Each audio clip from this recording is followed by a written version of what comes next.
കൊച്ചിയിൽ കേന്ദ്ര ആഭ്യന്തരമന്ത്രി അമിത്ഷായുടെ സുരക്ഷാ ഡ്യൂട്ടിക്ക് പോലീസ് ഉദ്യോഗസ്ഥൻ മദ്യപിച്ചെത്തി.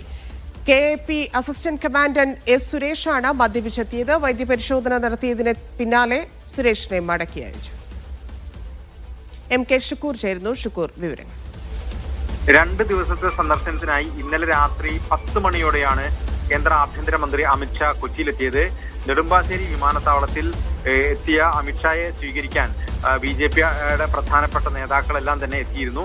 ഈ സമയത്താണ് മദ്യപിച്ച് ഒരു പോലീസ് ഉദ്യോഗസ്ഥൻ ഡ്യൂട്ടിക്കെത്തിയത്. KAP 5ാം battalion assistant commandant S. സുരേഷാണ് വിമാനത്താവളത്തിൽ മദ്യപിച്ചെത്തിയത്. ഇത് ശ്രദ്ധയിൽപ്പെട്ട പോലീസ് ഇദ്ദേഹത്തെ അപ്പോൾ തന്നെ പിടികൂടി. പിന്നീട് അങ്കമാലി സർക്കാർ ആശുപത്രിയിൽ കൊണ്ടുപോയി വൈദ്യപരിശോധന നടത്തി. പിന്നീട് അദ്ദേഹത്തെ മടക്കി അയക്കുകയാണ് ഉണ്ടായത്. ശരി, ശുക്കൂർ.